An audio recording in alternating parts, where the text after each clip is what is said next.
Ich habe Thomas Anders von Modern Talking eine Frage gestellt, die ihm noch keiner gestellt hat. Das ist eine gute Frage. Und daher will ich euch auch gar nicht um den Brei reden lange. Ich habe mich mit Thomas Anders von Modern Talking unterhalten, dem möglicherweise erfolgreichsten deutschen Sänger. Ich habe alles aufgenommen und will euch das Ganze also auch nicht vorenthalten. Ich kann behaupten, das hier dürfte mein außergewöhnlichstes Video sein, welches ich je für euch vorbereitet habe.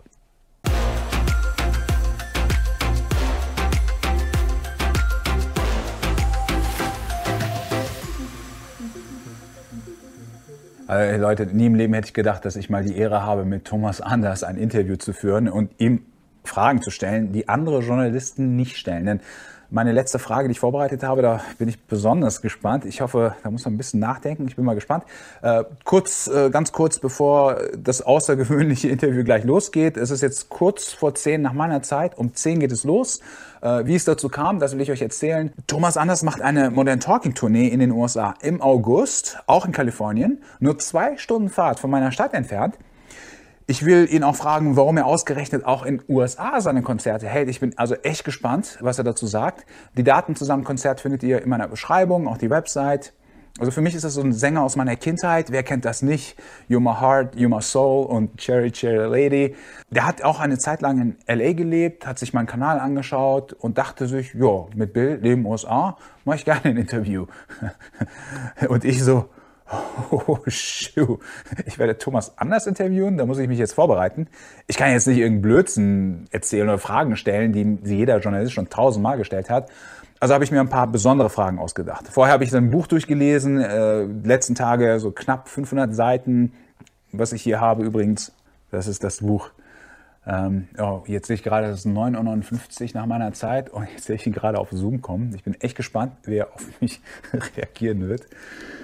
Er hat mich also ich lasse den mal in Zoom rein, damit er nicht gleich weggeht. Thomas, nochmal vielen, vielen Dank. Ich freue mich riesig, dass du hier bist in meinem Kanal Leben USA. Und das ist einfach klasse, dass du den Zuschauern jetzt auch mal nochmal das anbietest, einmal ein Interview mit mir zu machen. Ich glaube, deine Fans und Zuschauer freuen sich. Und meine Zuschauer, die noch nicht Thomas Anders so über die Jahre hinweg nicht nochmal gesehen haben, ich hoffe, die kriegen nochmal so ein Bild von Thomas Anders. Und das Allergeilste ist ja, du kommst in die USA und hast eine Tournee. Und darauf freue ich mich richtig. Du bist 3-mal in Los Angeles, 2-mal Burbank und einmal in San Jose. Naja, das ist ja nicht ganz Los Angeles, ja, das ist California, das muss ich sagen. Kalifornien. Ja, es ist ja es sind schon ein paar Stunden weg von Los Angeles. Aber ich freue mich immer auf die Starlight Bowl. Also das habe ich ja schon, glaube schon 4 oder 5 Mal war ich in der Starlight Bowl und das war jedes Mal atemberaubend, das ausverkaufte Haus zu sehen und dort zu performen. Das macht einfach Spaß. Ausverkauft, ja. Das heißt, kein Platz mehr. Ich habe gesehen, 1 ist schon sold out. Was für ein Publikum kommt da? Ich hatte zuerst gedacht, da kommen alle Deutschen, aber du hast ja Fans über die ganze Welt hinweg. Naja, ich meine, Amerika ist ja nun das Auswandererland schlechthin. Also es gibt nun ganz viele Communities, die halt eben gerade im Greater LA leben und gerade da ist es wirklich ein Melting Pot. Also das, was in die Starlight Bowl kommt, das sind natürlich Deutsche, es sind Polish People, es sind Persian People, es sind Asiaten, es sind Russen, es sind alles Wasser und die bringen ihre amerikanischen Ehepartner mit. Also es ist ein riesen Melting Pot von Nationen. Und würdest du sagen, es gibt so einen Unterschied, wenn du jetzt zum Beispiel in Burbank auftrittst, wo du ja sagst, das ist ja im Grunde so ein Melting Pot der Interkulturalität, aber dann bist du ja auch zum Beispiel in anderen Städten. Ist das ein bisschen anders, würdest du sagen? Nee, es ist eigentlich nicht anders. Das, was es ganz besonders macht in Los Angeles, ist, dass es Open Air ist. Das ist die Starlight Bowl, ansonsten ist es immer Indoor. Das kann in Houston ziemlich heiß werden zu dieser Jahreszeit. Also, obwohl es natürlich klimatisiert ist in einer gewissen Weise, aber trotzdem, wenn ein paar tausend Leute in der Halle sind, ist halt einfach trotzdem was anderes, als wenn es Open Air ist. Open Air ist immer was Wunderbares. Was für Lieder können wir dann erwarten von dir? Naja, es sind natürlich die Songs von Modern Talking, die Hits von Modern Talking dabei. Das wird schon eine Zeitreise durch die 80er und 90er, beziehungsweise Anfang der 2000er. Es sind natürlich auch Solo-Sachen von mir dabei. Es sind auch Titel, die ich jetzt extra neu im Grunde probe mit meinen Musikern für diese Tour. Songs aus den 80ern und ich schreibe mein Programm immer alle 2 Jahre um und man hat dann wirklich eine Zeitreise der letzten mehr oder weniger 35 bis 40 Jahre. Du hast auch eine Zeitreise für dich nochmal. Alles noch zu singen. Das ist für mich definitiv die Zeitreise. Aber es macht ja Spaß und was ich ja auch immer mache, das ist so, dass man sagt, okay, man kennt natürlich You're My Heart, You're My Soul oder Sherry Lady, aber das klingt natürlich nicht so wie 1985 damals oder 86. Das ist natürlich alles komplett neu arrangiert und ist auf den musikalischen Zeitgeist angepasst. Aber trotzdem sind es die Hits und sind es die Songs. Wahnsinn, Wahnsinn. Und weißt du, was mich auch so super fasziniert, ist ja, du hast ja eine Zeit lang in Los Angeles gelebt und du hast es ja auch geliebt. Ich habe es in deinem Buch gelesen, wie du es genossen hast. Und dann aber hat es dich wieder irgendwann zurückverschlagen nach Koblenz. Und in Koblenz, du warst ja auf dem Gymnasium in Koblenz und Mörz. Da kommst du ja aus.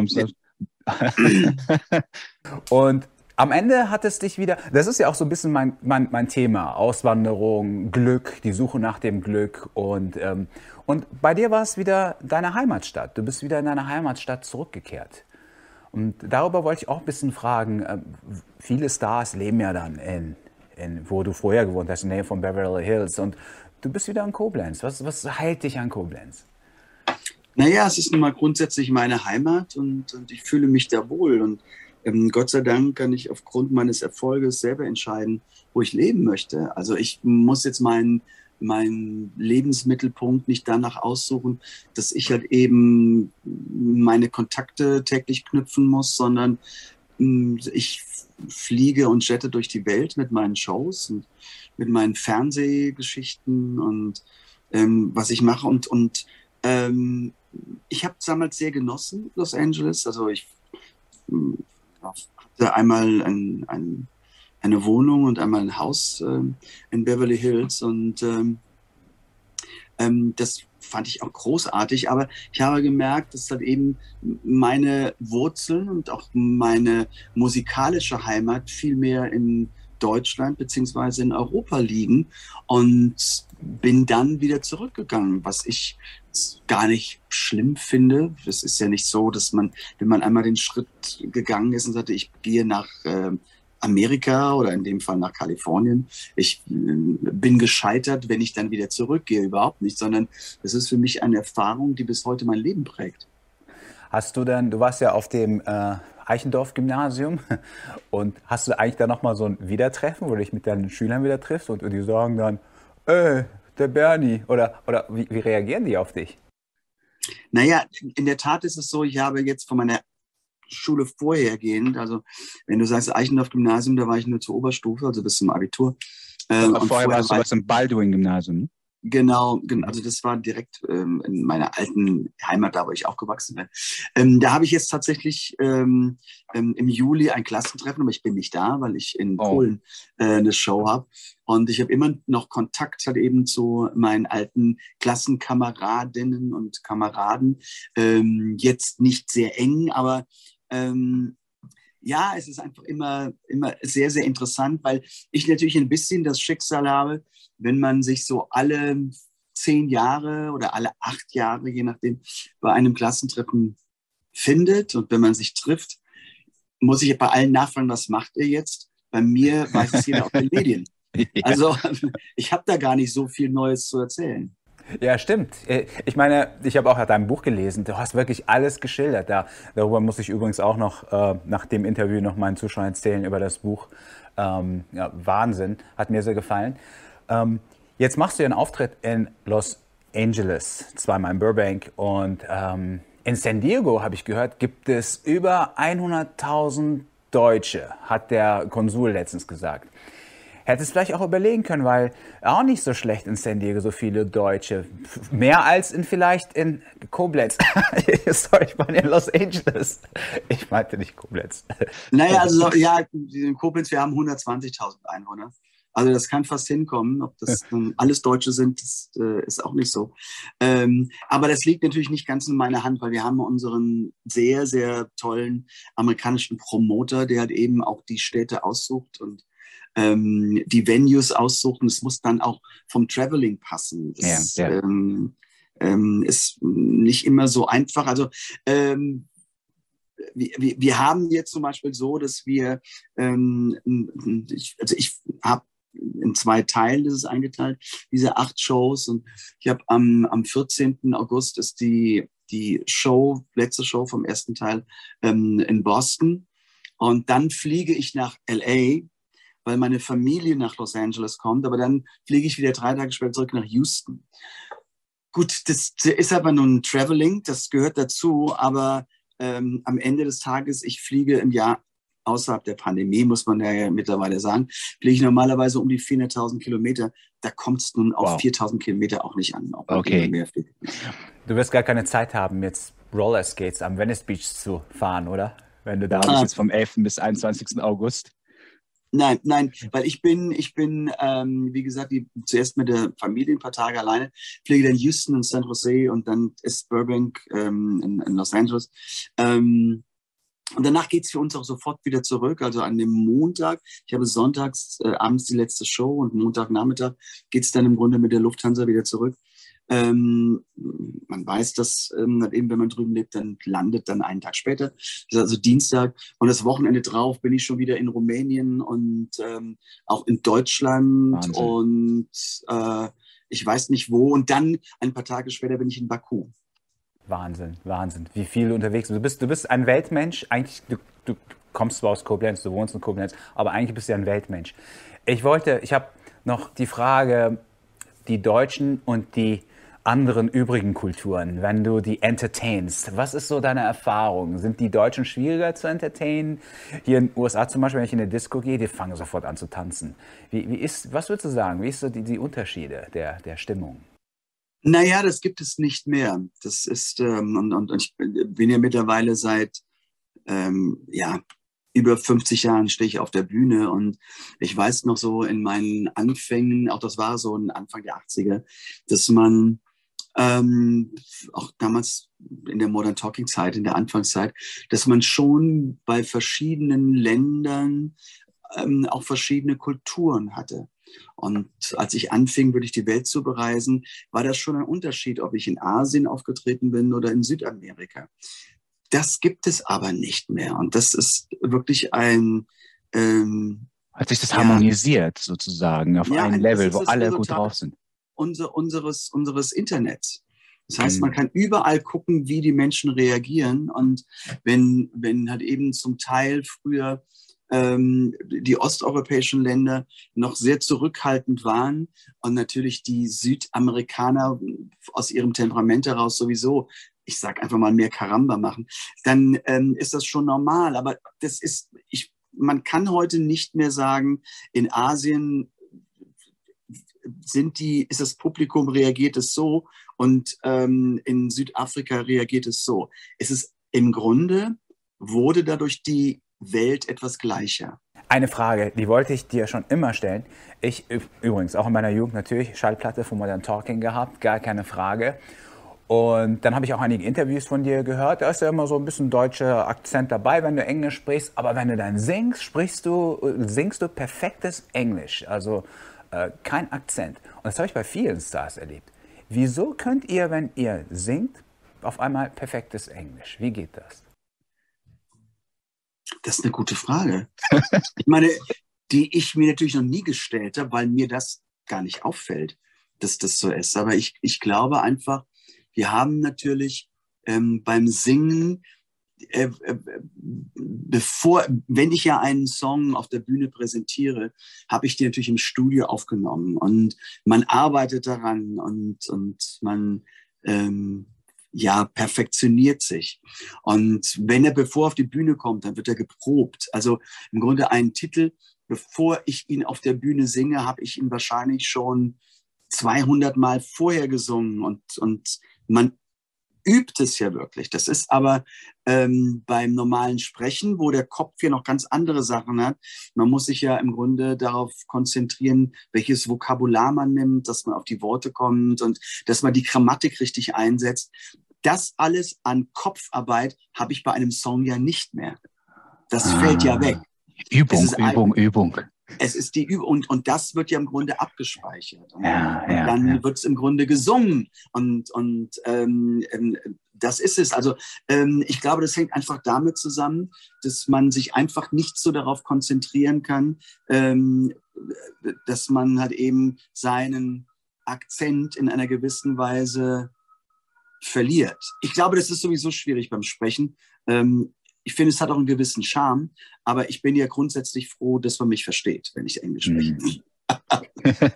Nee, du machst das schon sehr, sehr gut. Also ich habe schon gemerkt, man hat schon gemerkt, dass du in LA gelebt hast bei den späteren Interviews. Da merkt man so ein bisschen amerikanisches Akzent. Aber ja, was du sagst, macht Sinn. Ne? Dass die Zuschauer sehen, ist einfach, du singst. Da ist es. Ja, aber was da für eine ja, und weißt du, das ist ja nur, ich meine, wenn ich jetzt Your My Heart, Your My Soul oder sowas singe, das ist zum Beispiel ein Titel, den ich wahrscheinlich in meinem Leben schon 8000 Mal gesungen habe. Hast du in deinem Buch auch geschrieben, da könntest du um 2:47 Uhr aufstehen und du wüsstest es auswendig. Da kann man mich wirklich an den Zeh kitzeln und die Kamera sagt, jetzt singe Your My Heart, Your My Soul und ich singe Your My Heart, Your My Soul. Also das ist wirklich in meine DNA übergegangen und so muss man das sehen. Das ist einfach dann auch ein geprobtes Programm und dann ist es wahrscheinlich perfekter von der Aussprache. Bei vielen Zuschauern und Fans ist es auch eingegangen in ihren DNA, der Song auf jeden Fall. Ja, Thomas, vielen, vielen Dank, also ich finde es ja klasse, dass du dir die Zeit nimmst nochmal für die Zuschauer. Und ich glaube, viele wissen das ja nicht. Wir machen das alles für die Zuschauer. Ne? Das ist eigentlich...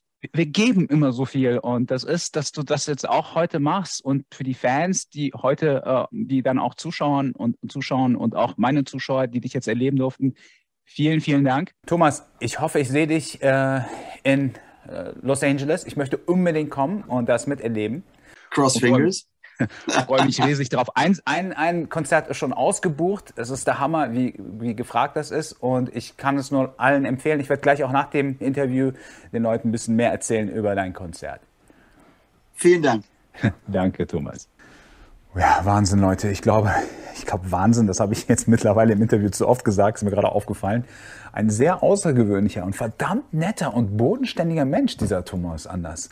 Also, was ihr jetzt nicht mitbekommen habt, nach dem Interview, jetzt gerade eben noch, haben wir uns noch ein bisschen unterhalten. Da hat er noch einige Sachen erzählt und gequatscht. Also wirklich ein sehr smarter Typ, auf jeden Fall. Das müsst ihr noch wissen. Außer dem Konzert, also falls ihr zum Konzert nochmal eine Reise nach USA, wenn ihr das plant oder in der Nähe seid. Tickets sind noch frei. Der ist überall in den USA, nicht nur in Kalifornien. Geht also auf seine Website. Ich will auf jeden Fall hingehen und euch davon auch berichten. Und falls ihr es verpassen solltet, ja, der macht das immer wieder in den USA. Oder es ist vielleicht sein letztes Konzert, wer weiß. Also ich gehe auf jeden Fall hin, bevor die Chance muss ich wahrnehmen. Also ich habe mich auf das Interview vorbereitet gehabt und sein Buch gelesen hier. Mein Pfeil hatte hier knapp 500 Seiten. Wenn du mich vor ein paar Jahren gefragt hättest, ob ich das Buch von Thomas Anders aus Modern Talking lesen möchte, hätte ich sofort gesagt. Mein letztes Buch war von Bob Iger, dem ehemaligen Geschäftsführer von dem Fernsehsender ABC und Disney. Was der so beschreibt, wie es so im amerikanischen Business abgeht, war faszinierend für mich. Als ich dann Thomas Anders las, das Buch heißt übrigens 100% anders, war ich sogar noch faszinierter. Klar, einerseits erfahrt ihr alles, was ihr euch schon immer gefragt habt. Ja, der hat wirklich alles geschildert. Aber viel mehr, was so alles im Showbusiness passiert, wie Manager hier teilweise, also in Deutschland oder überhaupt, sich unmöglich benehmen, wie manch einer komplett am Rad dreht beim Erfolg. Er übrigens nicht, was auch sehr interessant ist. Dann aber auch Dramen, Pannen, was für eine dramatische, bizarre, exzentrische und doch irgendwie nachvollziehbare, aber unvorstellbare Lebensgeschichte. Ich habe das Buch in die Hand genommen. Ja. Erstmal habe ich so angefangen so zu überfliegen. Ja, komm, das kriegst du niemals durchgelesen jetzt in ein paar Tagen. Aber dann habe ich jede Zeile wirklich bis zum Ende verschlungen. Zeile, Seite für Seite. Also Ihr müsst kein Fan oder so sein. Es ist wirklich eine erstaunliche Geschichte.